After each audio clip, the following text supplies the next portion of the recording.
आज मैं आपके साथ एक बहुत ही इंटरेस्टिंग केस शेयर करना चाहता हूँ, जिसको पॉपुलरली हम घोस्टबस्टर्स रूलिंग के नाम से जानते हैं।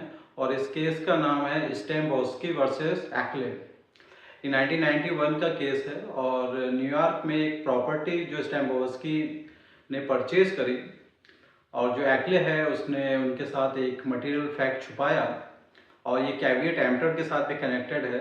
तो ये जो प्रॉपर्टी थी वो हॉन्टेड थी और ये फैक्ट जो था वो एक्ले ने स्टेम्बोस्की से छुपाया।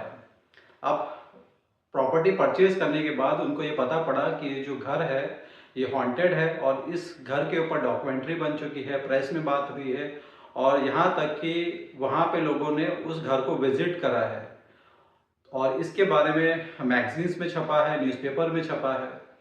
और परचेज करने के बाद ये पता पड़ा, यहाँ पे एक प्रिंसिपल आता है दैट इज कैविएट एम्पटर, जो क्रेता सावधान का नियम है। जब भी आप कोई प्रॉपर्टी खरीदते हैं या कोई भी चीज़ खरीदते हैं एज अ बायर, तो कंज्यूमर का ये ड्यूटी बनती है कि उस प्रॉपर्टी के बारे में, उस प्रोडक्ट के बारे में इंक्वायरी कर लें।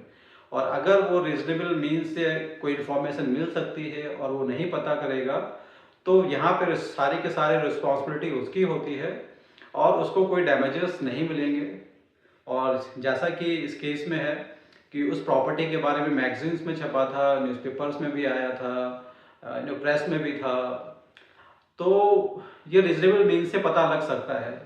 मगर हर इंसान ऐसा नहीं होता है और हर चीज़ के साथ क्या है, एक चीज़ कनेक्टेड होता है, that is intention to use that property.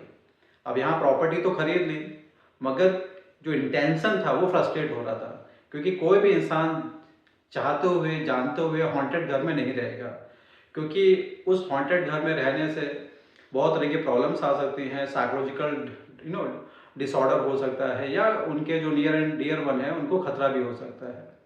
तो इसको ध्यान में रखते हुए उन्होंने चाहा, स्टेम्बोस्की ने, कि इस कॉन्ट्रैक्ट को रद्द किया जाए और जो भी उन्होंने पैसा दिया उसको वापस मिले।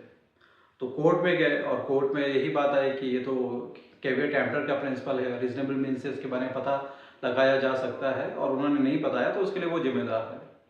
बट यहाँ पे एक और चीज़ आती है कि किसी भी प्रॉपर्टी में कोई मटेरियल डिफेक्ट है तो जो सेलर है ये उसकी भी ड्यूटी बनती है कि उस मटेरियल डिफेक्ट के बारे में जो यूज़र है और जो परचेजर है उसको बताए, क्योंकि वो मटेरियल डिफेक्ट अगर उसके इंजॉयमेंट से कनेक्टेड है और अगर वो चीज़ आप नहीं बताते हो तो सारी की सारी जिम्मेदारी सेलर की होती है।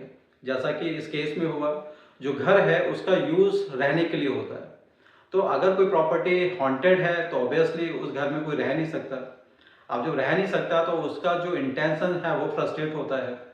तो इस वजह से कोर्ट ने ये डायरेक्शन दिए कि ये जो कॉन्ट्रैक्ट है उसको कैंसिल किया जाए और उसका जो भी पैसा है उनको वापस किया जाए। इस केस को पॉपुलरली घोस्टबस्टर रूलिंग के नाम से फेमस हुआ। तो मुझे ये केस इंटरेस्टिंग लगा और ये कॉन्ट्रैक्ट एक्ट के बच्चों के लिए इम्पॉर्टेंट है। इस केस से वो क्या है, कैविएट एम्पटर के प्रिंसिपल को समझ सकते हैं, कॉन्ट्रैक्ट को कैसे रिसेंड करते हैं उसके बारे में समझ सकते हैं। तो ये केस उनको पढ़ना चाहिए और ये जो इंटरेस्टिंग केस हैं इनको पढ़ के आपको डीप इंसाइट तो मिलती है, पर जब आप ये एग्ज़ाम में कोट करते हैं तो आपको अच्छे मार्क्स मिलते हैं। तो आज के लिए बस इतना ही। Thank you so much.